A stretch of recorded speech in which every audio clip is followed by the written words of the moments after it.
Hello friends, तो आइए आज हम पढ़ने वाले हैं नंबर सिस्टम के कुछ क्वेश्चंस हैं जो कि काफ़ी इंपॉर्टेंट्स है। ठीक है, आज हम नंबर सिस्टम स्टार्ट करेंगे। ठीक है, आज से रेगुलर वीडियो जाएगा नंबर सिस्टम का। नंबर सिस्टम से रिलेटेड जितना भी क्वेश्चंस है वो सारा सॉल्व कराया जाएगा। ठीक है, चलिए तो आइए फ्रेंड्स पढ़ते हैं नंबर सिस्टम का फर्स्ट क्वेश्चन। आज हम 6-7 क्वेश्चन लिए हैं। ठीक है, चलिए देखिए एक नंबर क्वेश्चन क्या कर रहा है।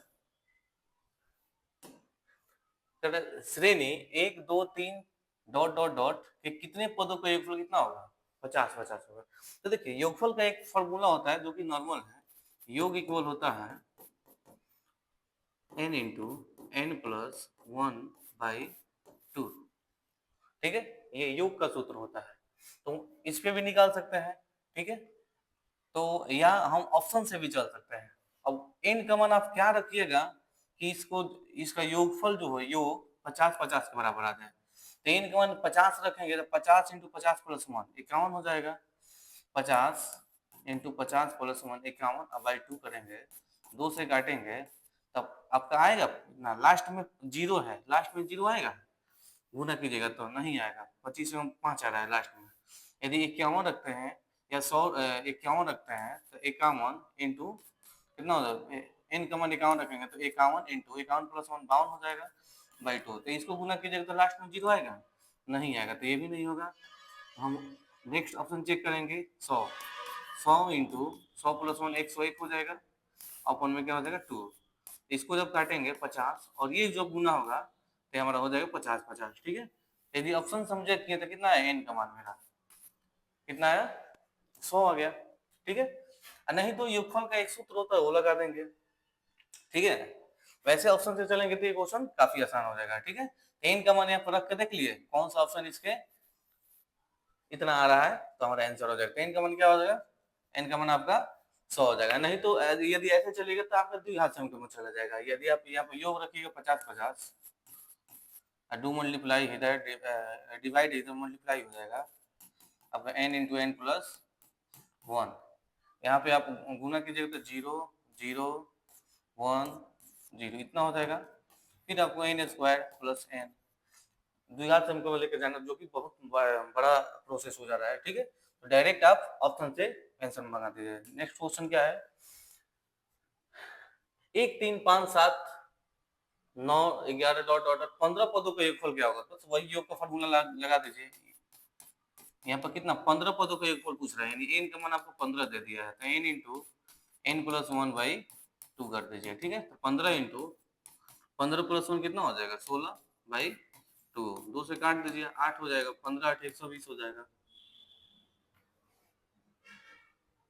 सॉरी सॉरी, ये आपका विषम संख्या है। तो विषम संख्या के योग का सूत्र क्या होता है, क्या आपको पता है?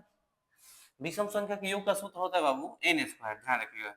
यदि आपको विषम संख्या दे दे 1 plus 3 plus 5 plus 7 plus dot dot dot dot dot N तक, तो आपका ये विषम संख्या है, तो विषम संख्या के योग का सूत्र होता है, यदि आप याद कर पाए तो याद कर लीजिए, बहुत आसानी से क्वेश्चन बन जाएगा।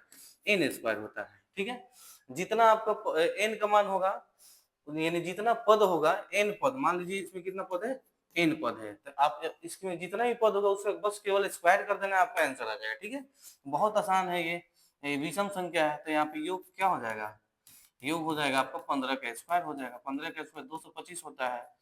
बस 2 सेकंड भी नहीं लगेगा, आप क्वेश्चन को सॉल्व कर लेंगे यदि आपको ये फॉर्मूला याद है तो। ठीक है, जल्दी करना है तो फॉर्मूला याद करना पड़ेगा। यहाँ पर बोले कि यदि 5 क्रमिक पूर्णांकों का योग s हो तो उनमें से सबसे बड़ा पूर्णांक s से किस रूप में संबंधित है? सबसे बड़ा पूर्णांक माने क्या, देखिए 5 क्रमिक पूर्णांक, यदि पहला पूर्णांक हम a लेते हैं तो दूसरा क्रम की लेना है तो a प्लस 1, तीसरा लेंगे a प्लस 2, ऐसे ही a plus 3, a plus 4, a plus 4, 5 पूर्णांक हो गया आपका। अगर इन पांचों का योग कितना दिया है, एस दिया है, तो एक काम कीजिए पांचों का योग कर दीजिए, इतना प्लस इतना प्लस इतना प्लस इतना, पांचों का योग कितना दिया है, एस दिया है। ठीक है, तो ए कितना हो जाएगा 5a हो जाएगा। ठीक है, और प्लस इसको जोड़िएगा तो 10 हो जाएगा। 10 हो जाएगा इक्वल s, ठीक है। 10 उधर चला जाएगा, या 5 कॉमन करके उधर भेज दीजिए, बटे में चला जाएगा, ठीक है। तो 5 कॉमन करेंगे तो कितना हो जाएगा आपका, 5 कॉमन करेंगे आपके यहाँ पे a प्लस 2 हो जाएगा equal s minus sorry s, 5 उधर चला जाएगा तो a प्लस 2 इक्वल क्या हो जाएगा s बाई 5, ठीक है। अब कह रहा है कि इसमें सबसे बड़ा पूर्णांक s से किस रूप में संबंधित है। सबसे बड़ा पूर्णांक क्या है, सबसे बड़ा पूर्णांक सबसे छोटा a है और सबसे बड़ा क्या है a प्लस 4। हमें a प्लस 4 का मान बताना है, a प्लस 4 का मान बताना था, यहाँ पे प्लस 2 है। एक काम कीजिए, a प्लस 2 है, यहाँ पर 2 बनाने के लिए और यहाँ पे प्लस 2 कर दीजिए और यहाँ पर भी प्लस 2 कर दीजिए, हो जाएगा। तो ये आपका a प्लस 4 का मान है, सबसे बड़ा पूर्णांक वाला आ जाएगा, ठीक है। यहाँ पर बटे का जोड़ घटा होगा तो 5 गुना 10 हो जाएगा, s प्लस 10 अपॉन में 5, तो यही आपका आंसर हो जाएगा, ठीक है। s प्लस 10 अपॉन में 5, ऑप्शन ए। नेक्स्ट क्वेश्चन क्या है बाबू, अरे 50 से कम 3 के सभी धनात्मक गुणजों का योग ज्ञात करें। 50 से कम, तो 50 से कम 3 के गुणज क्या है, आप चलिए शुरू से स्टार्ट करते हैं। धनात्मक गुणज 0 से 1 से स्टार्ट होता है, ठीक है। तो 3 हो जाएगा, 6 हो जाएगा, 9 हो जाएगा, 12 हो जाएगा, ऐसे ही डॉट डॉट डॉट डॉट। 50 से कम 48 है, 48 है, ठीक है। चलिए तो इस सबका योग हमें बताना है, क्या बताना है बाबू, योग बताना है। देखिए ध्यान से, यानी सबको जोड़ के बताना है कि कितना होगा। तो देखिए सबसे बढ़िया तरीका है, अच्छा ये सब सारे जितने भी संख्या है सब 3 के गुणज है। 3 के गुणज को जब जोड़ेंगे तो मेरा योग जो आएगा वो 3 से कटेगा, कटेगा कि नहीं। चलिए तो ऑप्शन हम चेक कर लेते हैं, 3 से कटने वाला कितना ऑप्शन है। तो देखिए 3 से कटने का एक डिविजिबिलिटी रूल है, ये अंकों को जोड़ दीजिए तो 3 से क्या हो जाएगा, कट जाएगा। तो हम इस क्वेश्चन को ऑप्शन से बना सकते हैं। चलिए देखिए देखते हैं कौन सा ऑप्शन 3 से कट जाएगा। तो इसमें अंक को जोड़िए, 4 में 0 0 4 होगा तो 3 से नहीं कटेगा, ये नहीं होगा मेरा। इसमें देखिए 4 4 8, ये अंक को जोड़े 8 है, 3 से 8 नहीं कटेगा। ये देखिए 8 4 12 12 हो रहा है ना, तो 12 जो है 3 से कट जा रहा है, तो ये जो संख्या है 3 से कट जाएगा, तो ये आंसर हो सकता है। इसको भी चेक कर लेते हैं, 4 1 5 5 2 7, ये 7 3 से नहीं कटेगा, ये मेरा आंसर नहीं होगा। तो आपका राइट आंसर क्या हो जाए 408, ऑप्शन से ही बना ले। क्यों, क्योंकि ये सभी 3 के गुणज है, 3 के गुणज को जोड़िएगा तो 3 से कटेगा, 100% कटेगा कि नहीं। इसलिए इसमें जो भी ऑप्शन होगा वो 3 से कटने वाला आंसर होगा, ठीक है। तो 3 से कटने वाला बस एक ही ऑप्शन है, अब बाकी आपको जोड़ने की जरूरत नहीं है। यदि जोड़िएगा तो जोड़ तो भी लगा सकते हैं। तो देखिए जोड़ने का सबसे सिंपल तरीका है, योग का सूत्र होता है,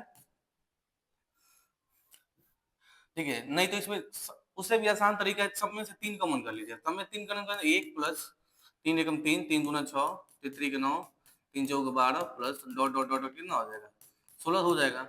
यहाँ पर 3, यहाँ पे 3 इंटू यहाँ पे 1 2 3 4 5, अभी फॉर्मूला हम बताएं 1 plus 2 plus 3 dot dot dot dot n तक रहेगा, तो इसका योग का सूत्र क्या हो जाता है n into n plus 1 by 2, ठीक है।